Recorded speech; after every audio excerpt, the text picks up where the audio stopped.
ଗାଡ଼ି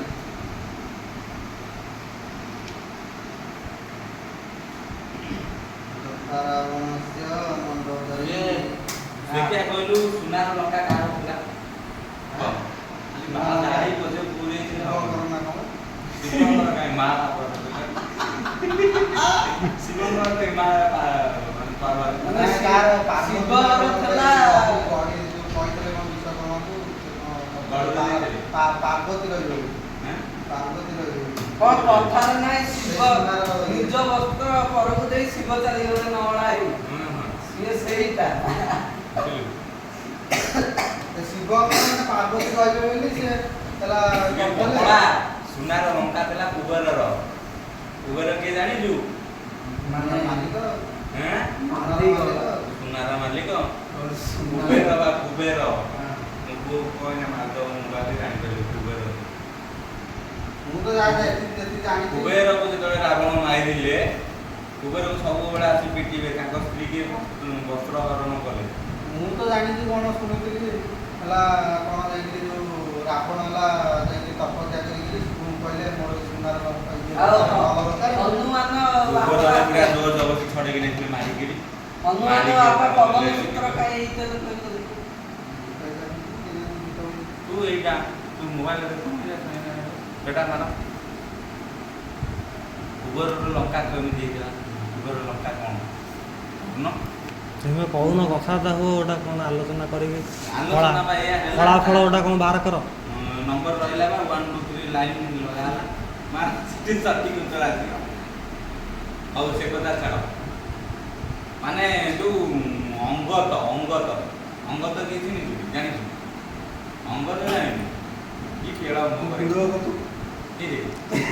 ଅଙ୍ଗତ କିଏ ଜାଣିଛୁ? ଅଙ୍ଗଦ ହନୁମାନ ପୁଅ ଅଙ୍ଗଦ ହନୁମାନ ପୁଅ ଅଙ୍ଗଦ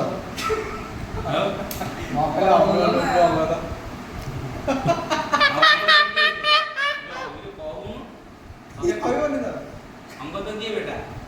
ମକର ହନୁମାନ ପୁଅ ନା ଅଙ୍ଗଦ କେମିତି କଣ ହେଇଥିଲା ଯୋଉ ଇଏ କିଏ ମକର ଧ୍ୱଜ କେମିତି କଣ ହେଇଥିଲା ସିଏ କହିପାରିବନି। ଅଙ୍ଗଦ ଗାଡ଼ି ପୁଅ ଅଙ୍ଗଦ କଣ ଅଙ୍ଗଦ କଣ ଥିଲା? ଅଙ୍ଗଦ କଣ ଥିଲା? ବାନର ସେ ତ ବାନରର ମାନେ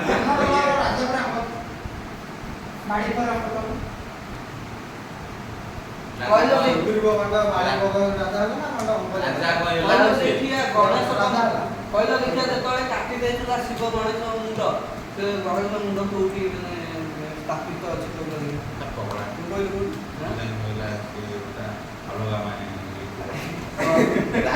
ପାଇନି ଯାଇକି ରହିଲା ରାମାୟଣ ଭିତରେ ଥରେ ଥରେ ଯାଇକିରି ଗଣେଶ ରାମାୟଣରେ ପଶିକି ରାମାୟଣ ସବୁ ମହାଭାରତ ପଶିଗଲା ଯୋଉ କଣ ସେଇଟା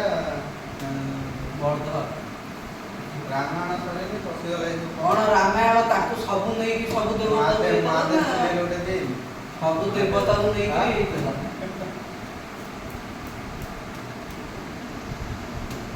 ଆଉ କଣ କହିବୁ କହୁନୁ? ଆହୁରି ହଉଛି ବାଳିର ସ୍ତ୍ରୀର ନାଁ କୁହ। ତୁ ବାଟକ ନିମ୍ବ ଗଛ ମାନେ ପିତା ହେଲା କି ମାନେ ସେଇଟା ହଁ କୁହ କେମିତି ତାପରେ ମୁଁ କହିବି କେମିତି ନ କହିଲେ ମୁଁ କହିବି ସେଇଟା କଣ କଥା ଶୁଣିଥିଲି ଭୁଲିଗଲ। ସେ ତାର ଚଲେଇଛି ଭିଡିଓ ନା ନିମ୍ବ ଗଛ ପତ୍ର କଣ ପାଇଁ ମିଠା ଗୋଟା ବଳଦେବ ବାବା ବଇଛ ତମେ ଜାଣିନ ଲିମ୍ବ ଗଛ ବଳଦେବ ବାବାଙ୍କର ପ୍ରବଚନ ମାନେ ମାଗଣା ରାମାୟଣ ଜ୍ଞାନ। ଇଏ ବା ବଇଥିଲା ଲୁଚିକିରି ତା ପଛ ଉପରେ ମାରୁଥିଲା ଯେତେବେଳେ ଧନୁଷ ଗେନ୍ଦା ଶୁଙ୍ଗୁଥିଲା। ଶୁଣୁନା କିଏ ବା କିଏ ଯିଏ ମାରିଥିଲା ତା ନାଁ କଣ? ତା ନାଁ ବସେଇ କଥା କହିଛୁ ଯଦି ତୁ ଭାଇ ନହେଲେ ତୁ ଛୋଟ ନା କଣ ରାମ ମାରିଥିଲା ନା ତୀର ଲୁଚିକି ନିମ୍ବ ଗଛ ରାମ ମାରିଥିଲା କାହାକୁ?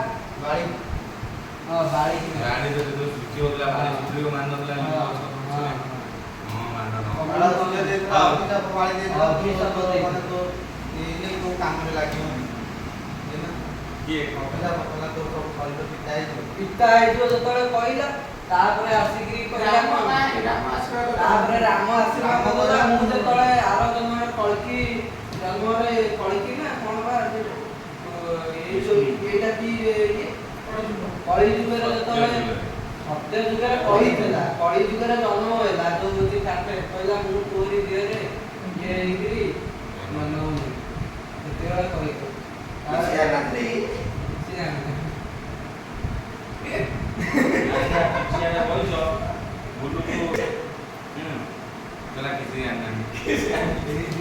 ବାଳକୁ କିଛି ଜାଣିନାହାନ୍ତି ମୁଁ କହୁଛି ଶୁଣୁ କିଛି ଜାଣିନାହାନ୍ତି ବାଳ କରିନାହାନ୍ତି ମୁଁ ପଚାରୁନ ବାଳି ସୁଧୁରିବ ଜଣା ପଡନ୍ତି ନାହିଁ ଦି ଭାଇ ବୋଲି ବୁଝିଲୁ ମାନେ ବାଳିକି ମାରିବେ ବୋଲି ବହୁତ ପ୍ଲାନ୍ କରିଛନ୍ତି କେହି ମାରି ପାରି ନାହାନ୍ତି କେହି ବି ମାରି ପାରି ନାହାନ୍ତି ଆପଣ ଛାଡ଼ିକି ହନୁମାନ ଛାଡ଼ି ଯିଏ ବି ହଉ ବାଳିକି ମାରିବେ ବୋଲି କହିଛନ୍ତି କେହି ବି ମାରି ପାରି ନାହାନ୍ତି ବାଳିକି ତାପରେ ଶକ୍ତି ତ ଅଲଗା ଛାଡ଼ ତାପରେ ବାଳି କିଏ ସୁଧୁରିବ କିଏ କେହି ଜାଣିପାରନ୍ତି ନାହିଁ ବାଳି କିଏ ସୁଧୁରିବ କିଏ ଆଉ ତାପରେ ମାନେ ଠିକ ଯେତେବେଳେ ରାମଙ୍କ ପାଖରେ ରାମ ଲକ୍ଷ୍ମଣ ହେରିକା ସବୁ ରହିଲେ ସବୁ ମାନେ ଇଏ ବିଷ୍ଣୁ ସେଠି କହିଲେ ମାନେ ରାମ ପଚାରିଲେ ଆମେ କେମିତି ମାରିପାରିବା ମାନେ ବାଳିର ଅଧିକ ଉଗ୍ରବାତ ମାନେ ଇଏ ହେଇଯାଉଛି ଦିନକୁ ଦିନ ବାଳିର ମୃତ୍ୟୁ ପାଖାପାଖି ଆଇଲାଣି ହେଲେ ସେ ମରିବ କେମିତି କାହା ହାତରେ ମରିବ କିଛି ଜଣା ପଡ଼ୁନି ମରିବ ନା ମରିବ ଯେ ମୋ ହାତରେ ମରିବ ନା ମୁଁ ଚିହ୍ନି ପାରୁନି ମୁଁ ତାଙ୍କୁ ମାରିପାରିବିନି କାହାକୁ ବାଳିକୁ ମାରି ଯଦି ସୁଗ୍ରୀବକୁ ମାରିଦେଲି ନା ଗୋଟେ କାମ କରିବ ସୁଗ୍ରୀବକୁ କହିବ ଆଉ ବାଳି ଯେତେବେଳେ ଶୋଇଥିବ ସେତେ ମାରିକି ଭିଡ଼ିଓ କରୁଛି ନା ହେଲା ବାଳି ଯେତେବେଳେ ଶୋଇଥିବ ତା ବେକରେ ମାନେ ମାନେ ଫୁଲମାଳ ନୁହଁ ତୁଳସୀର ଯେଉଁ ଇଏ ଗୋଟା ଇଏ ମାଳି ଥିଲା ଗୋଟା ସେ ମାଳି ତା ବେକରେ କିନି ପକେଇକିରି ପକେଇଦେବ ବାଳି ଆଉ ସେତେବେଳେ ଜାଣିନି ତାପରେ ଯେତେବେଳେ ବାଳି ଯାଇକି ସୁଗ୍ରୀବ ସ୍ତ୍ରୀ ଟଣାଟଣା କରିଛି ସେ ସୁଗ୍ରୀବ ପିଲା ଦୁଇ ଜଣଙ୍କର ମାନେ ଯୁଦ୍ଧ ଆରମ୍ଭ କରିବ ଯୁଦ୍ଧ କରିକା ବାହାରକୁ ପଳେଇ ଆସିଲେ ତାର ପ୍ଲାନିଂ ହେଇଛି କି ରାମ ଦେଇଛନ୍ତି ପ୍ଲାନିଂ ବୁଝିଲୁ ରାମ କହିଛନ୍ତି ମୁଁ ସାମ୍ନାରେ କେଉଁ ମଣିଷ ମାନେ ଏମିତି କେହି ନାହାନ୍ତି ତାକୁ ସାମ୍ନାରେ ବାଳିକି ମାରିପାରିବ ଆମେ ବାଳିକି ପଛୁଆ ମାରିପାରିବୁ କେବଳ ପଛୁଆ ଆକ୍ରମଣ କରିକି ମାରିପାରିବୁ ହଉ ଯୁଦ୍ଧ କରିକି ବାହାରକୁ ଆଣିବୁ ବାହାରେ ଆସିଲେ ଯୁଦ୍ଧ କଲେ ଆମେ ସେଠି ମାରିପାରିବା ବାଳି ତାପରେ ରାମ କ'ଣ କଲେ ଲୁଚି ରହିକି ହଉଛି ଗଛ ମୂଳେ ବୃକ୍ଷ ମୂଳେ ଥିଲେ ଯେଉଁ ଇଏ ବୃକ୍ଷ ମୂଳେ ଲିମ୍ବ ମୁଁ ଜାଣିନି ସେ କେଉଁ ବୃକ୍ଷ କ'ଣ ହେଲା ସେ ଥିଲେ ଗୋଟେ ବୃକ୍ଷ ମୂଳେ ଲୁଚିକି ରହିଲେ ସର ଇଏ କରିକି ତାପରେ ବାଳି ଯେତେବେଳେ ଇଏ କରିବେ ବାଳି ପଲଟିଯିବ ଇଏ ପଲଟିଯିବ ସେ ପଲଟିଯିବ ମାରି ବୋଲି 7 ଦିନ କାଳ ପଳେଇଲା ଦୁଇ ଭାଇଙ୍କର ଯୁଦ୍ଧରେ ମାରିପାରିଲେ ନାହିଁ କିନ୍ତୁ ଜାଣିଲେ ତୁଳସୀ ମାନେ ଗୋଟେ ମାଳି ପଡ଼ିଛି ଏଇଟା ଇଏ ହେଉଛି ବାଳି ସେ ହେଉଛି ସୁଗ୍ରୀବ ହେଲା ଏମିତି ହେଇ ଯେତେବେଳେ ବାଳି ଯେତେବେଳେ ଧରିକିରି ଯେଉଁ ସୁଗ୍ରୀବକୁ ଯେତେବେଳେ ଖଣ୍ଡା ଯେଉଁ କ'ଣ ତାଙ୍କର ଗଦାରେ ଯେତେବେଳେ ପେଲି ଦେଇଛନ୍ତି ସୁଗ୍ରୀବ ସେଠି ପଡ଼ିଯାଇଛି ଛିଟିକି ଯାଇ ଦୁନିଆ କିଛି ବାଟରେ ପଡ଼ିଲା ମାନେ ଯେଉଁ ପଟରେ ଯେଉଁ ପଟରେ ଯାଇକି ସେ ରାମ ଯେଉଁ ପଟେ ଠିଆ ହେଇଥିଲେ ସେ ସେଇ ପଟୁଆ ସାଡ଼କୁ ଛିଡ଼ିକିରି ପଡ଼ିଲା ଆଉ ବାଳି ଯେତେବେଳେ ଗଦା ନେଇକି ଯେଉଁ ପିଟିଆକୁ ଏମିତି କରିକି ମାଇରେ ସିଧା ଛାତିରେ ବାହାରି ଆସିଲା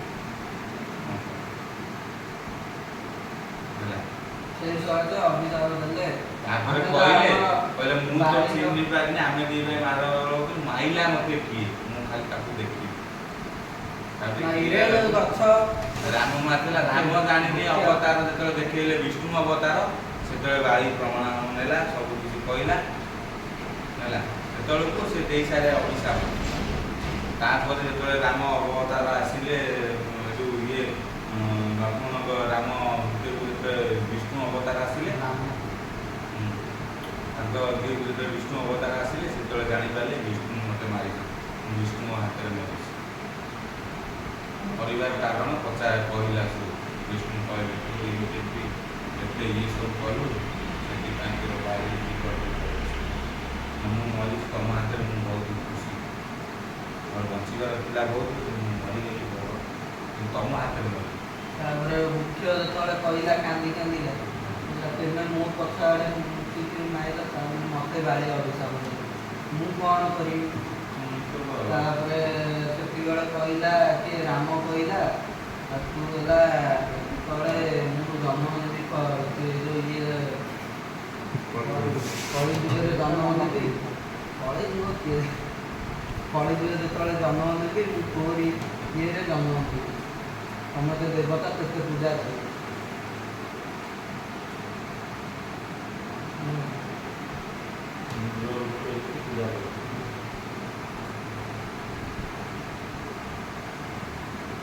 ଯୋଉଟା ଲିମ୍ବ ଅଛି ଲିମ୍ବ ଗଛ ଦେଖିବୁ ଏତେ ମୋଟା ନୁହେଁ, ଏତେ ମୋଟା ହବ ମୁଣ୍ଡ ପାଇବନି। କେହି ଗଛ ବାହାରେ କୋଦା ଗଛ ହେଲା। ଇଏ ଯୋଉ ଠାକୁର ଯୋଉ ଅଛି ଶିରିଡି ସାହିରେ ଏତେ ବଡ଼ ଲିମ୍ବ ଗଛ ଦେଖିବୁ, ସିଟୁ ପତ୍ର ଆଣିବୁ ପିତା ନାହିଁ। କୋଉଠି ତଡ଼ା ହେଇଥିଲା, କୋଉଠି ହେଇଥିବା, କୋଉଠି ଗୋରଖନାଥ ନା